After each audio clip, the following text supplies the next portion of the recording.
Interruption, but I'm Mike Wilbon. It's National Doctors Day, Tony. Does it count for you since you're an honorary doctor of humane letters?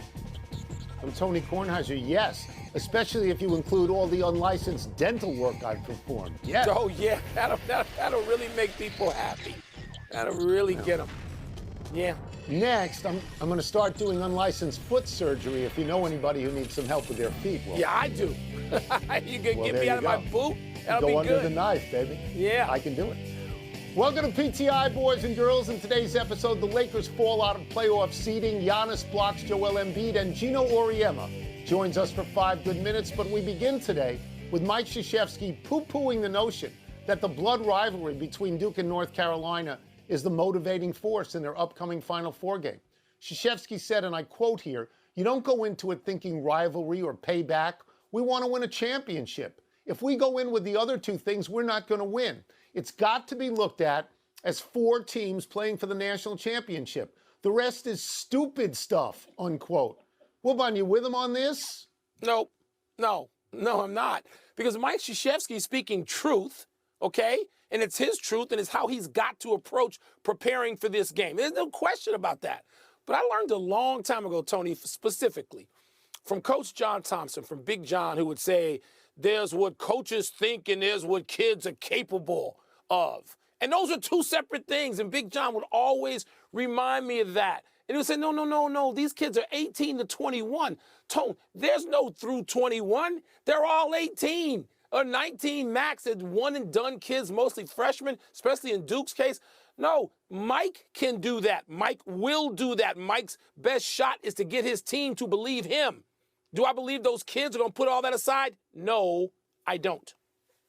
Yeah, I mean, like you, I love Mike Krzyzewski. And I understand, like you, that he's got to say this out loud. Yes. Because you don't want to run the risk of if you win the first game, you got nothing left for the second game. You got to tell the kids there's more than just one game. But from the perspective of somebody watching these games, this is the game, Duke, North Carolina.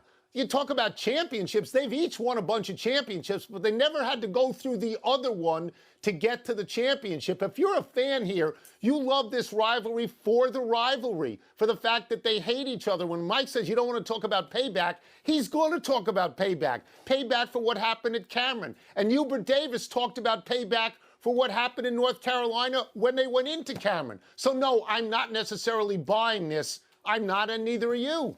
No, Tony, remember back in 2002, maybe, when Maryland and Duke, were really at each other.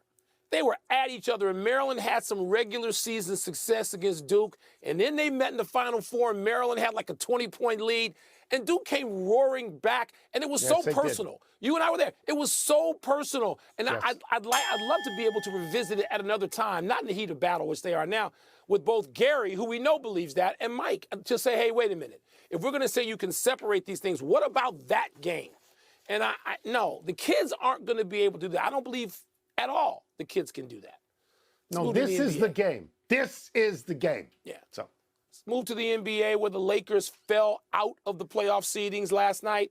LeBron sat out with an injured ankle as the Lakers surrendered 82 points in the first half to the Mavericks. Eventually lost by 18. The Lakers are now 11th in the West, though tied record-wise with the 10th seeded Spurs. Tone, do you think it's more likely the Lakers stay out of the play-in, don't even make the play-in, or crawl back in? I'll try and be brief here. If LeBron misses the playoffs, that's a big hit to LeBron, and it's also a big hit to the NBA. And we expect him to be in the playoffs. But you look at this team. We do this every day about the Lakers when they lose. Should they be concerned about losing? They lose every day, Mike. They've lost 3 in a row and 4 out of 5 and 16 out of 21. And LeBron needs 50 for them to win, and sometimes he doesn't play. And Anthony Davis doesn't play. And somehow this has landed on Russell Westbrook, which is crazy to me. Good Mike, point. this team was put together by Great LeBron point. James, and it is at the moment a clown show. No, it wasn't put together by LeBron James, but it's a clown show. 16 out of 20. They can't beat anybody.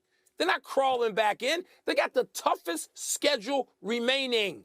The Spurs have a couple of tough games. They also got Portland twice. And the Spurs are playing better. You know what, Tony? I don't expect them to crawl back in.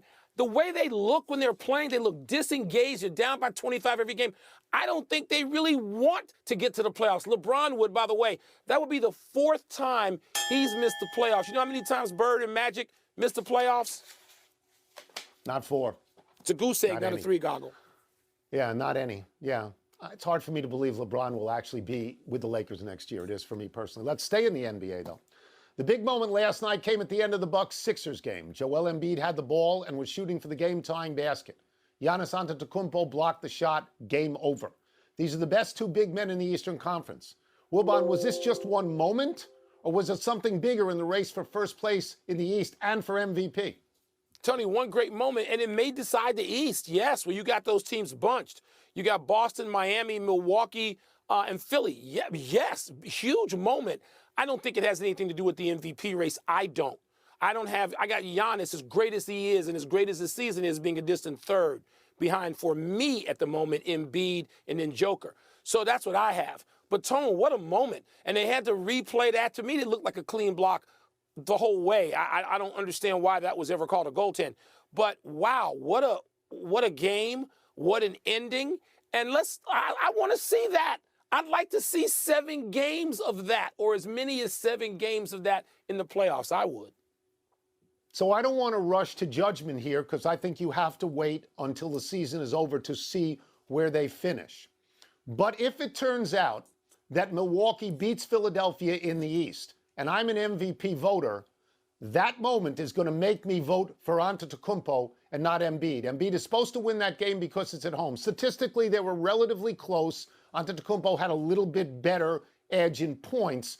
But that block is a really big deal. Let's just go over MVP quickly if we can. It's not going to go to DeMar DeRozan because the Bulls have gassed. It's not going to go to Steph Curry because the Warriors have gassed. It's not going to go to John Morant because his team wins every single game without him. It's not going to go to Jokic because he's on a 6th-place team. I don't think it'll go to Luka Doncic because he's on a 4th-place team. So that leaves us with this. And I know you love Booker and Chris Paul, but they may split votes, Mike. Yeah. So I think it's going to come down to these 2 big guys. And I think it's possible that moment gives it to Antetokounmpo. I agree with you about Joker, who people are just deciding, oh, Joker's ahead. No, because if his team is in the play-in, I got to vote. And I ain't voting for anybody great as he is, whose team is in the play-in versus the other guy. I'm not. So you may be right there, Tom. All right. Let's take a break, but coming up, how Con team is in the Final Four for the 14th straight year. And we are pleased to welcome him back to the show. Gino, you called Monday night's win over North Carolina State one of the best games you've ever been a part of. And one of the things that made that great, I thought, was the NC State 3-pointer at the end of the first overtime from deep in the right corner, which tied the game. So here's a small coaching question. Small coaching question. I know. Did you think of fouling before that sequence, and why did you not foul? I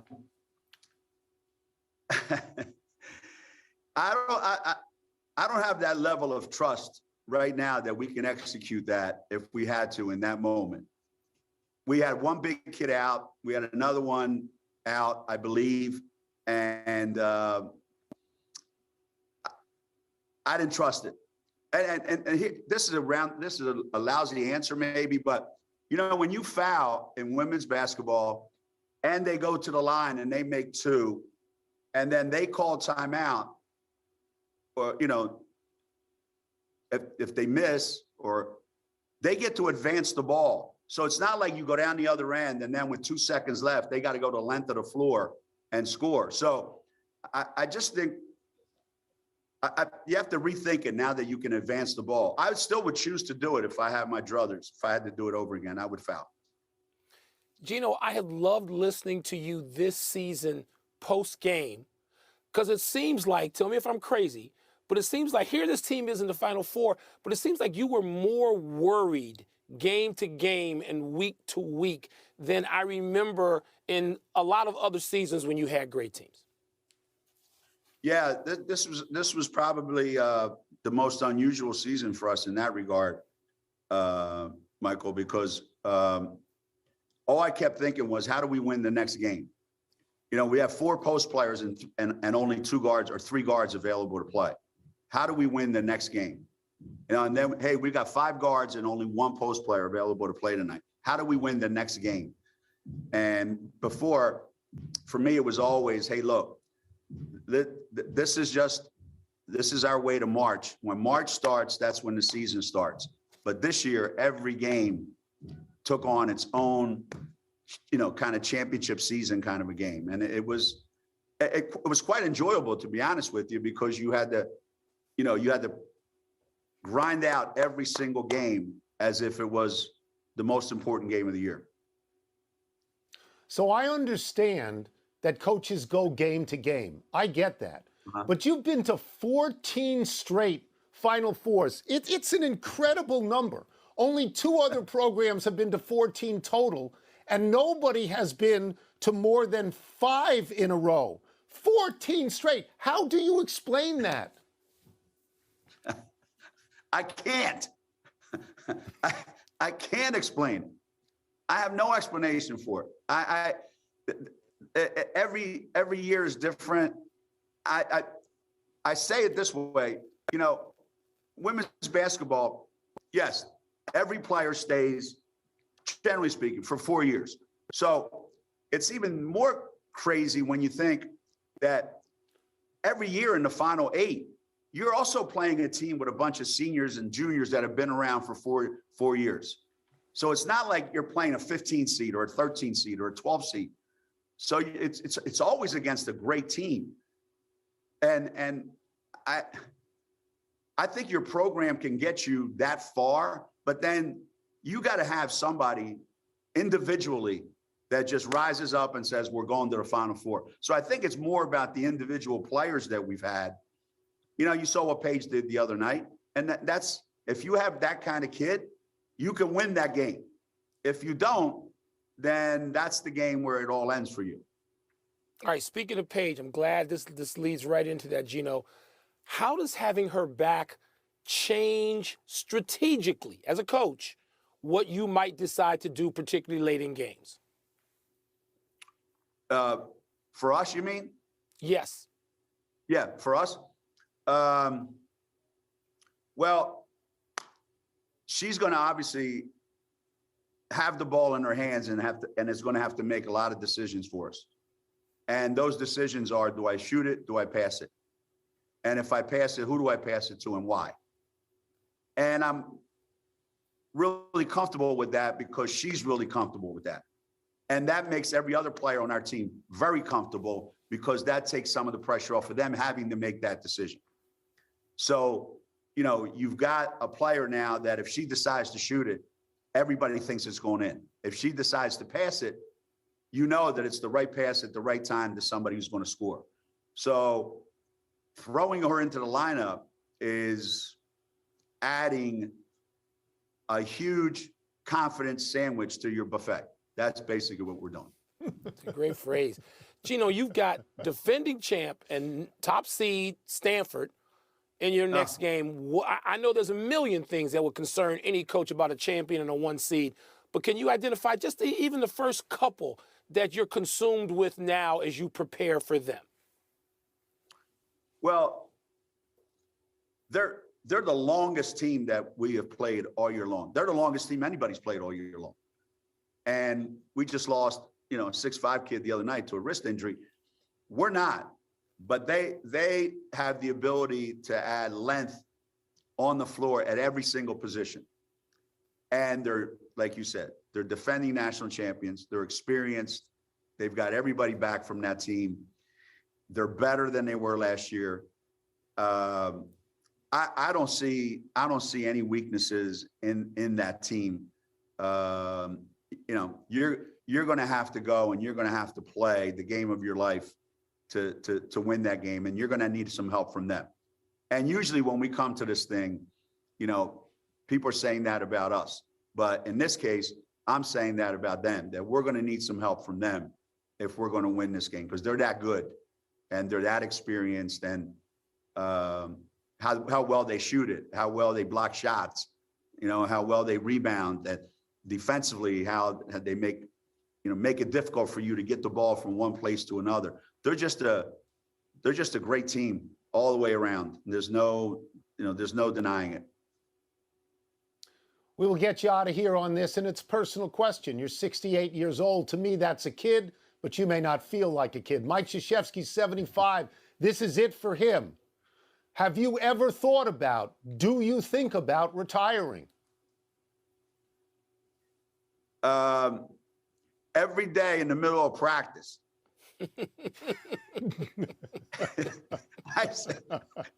I go to myself, I'm 68. Do you know what guys my age are doing? They're in Florida right now playing golf, or they're on TV asking somebody why they didn't foul, damn it, and why am I trying to do this? So, every day of practice, guys, I ask myself. But you know what? I keep answering like, you know what? I'm not ready yet to stop the suffering that coaches put themselves through. I still got some more left. We're glad you're not ready. Thank you so much, Glad Gino. you're not ready to go Good anywhere. luck. Thanks, Gino. Appreciate it. Thanks, guys. Always great to see you. Let's take one last break. Still to come, did Colts owner Jim Irsay disrespect the Jaguars? And the Heat face the Celtics. Suns face the Dubs. Who needs to win the most out of that quartet, Tony? Gino can't retire. He's too youthful in spirit. I don't care about 68. He can't go anywhere yet. How great is it? That kind of speed and that kind of motion on the ball, the torque. I mean, everything would seem to be available to be injured, right? From his ankles to his hips to his back to his elbow, shoulder, all of it. And when he's out there, man, he's amazing to watch. Happy anniversary, Keith Smart. As we gave you game-winning shots from Christian Laettner and Michael Jordan, we give you one from Keith Smart. On this day 35 years ago, the transfer guard from a community college in Kansas hit a jumper from the left side with 4 seconds left to give Indiana a 74-73 victory over Syracuse in the NCAA championship game in New Orleans. That was Bob Knight's third and last NCAA title. Jim Boeheim would have to wait for 2003 and Carmelo Anthony to get his first. Smart is now an assistant at Arkansas, just missed getting back to New Orleans when Duke beat the Hogs in the Elite Eight. Tone Bob Knight had a lot of great teams. That team won, but that team wasn't his greatest team. It wasn't like the team that went undefeated, Quinn Buckner and others. And I thought he had, even the 81 team, which won a championship, I thought was a greater team. But they really played well together, exemplified in that game. Happy trails to Egypt going to the World Cup. This up. You can't have that with a guy taking the kick with the game and the cup and the presence on the line qualified. Come on. Quick to the big finish, Mike. Celtics center Robert Williams had left knee surgery this morning. Could be back in as soon as 4 weeks. Your thoughts? I think he can be back for the second round. The Celtics need him. If they make it that far, nothing's to be presumed in the East. Nothing, as well as the season played. Colts owner Jim Irsay said of losing to the Jaguars in the final week, no disrespect to Jacksonville, but they're the worst team in the league. Sensing disrespect, Tony? Sensing it? It's like a car going through your living room. Yeah. Paul George scored 34 in his return to the Clippers last night. Is that a big deal? Yeah, gives the Clippers one of their two big guns left as they try to get in, maybe as the 8th seed, and they're going to have to go through the play-in, but Paul George helps them. He does. Minnesota Wild fans threw flowers to Marc-Andre Fleury as he won his second straight start for that team. Significant? Don't know if it's significant, but it's sweet. His nickname is the Flower. It's very nice. Last one, heated Celtics, Suns, and Warriors tonight. Who needs to win the most? The Warriors, Tony. They've lost 5 of 6, even with Draymond Green on the floor since he's come back. Golden State needs to start winning. We're out of time. We'll try and do better the next time. The Lost Ballparks Podcast. Shout out. I'm Mike Wilbon. Same time tomorrow, Knuckleheads. Check out the NBA Countdown live from LA at 7 Eastern now. Here's Sports Center.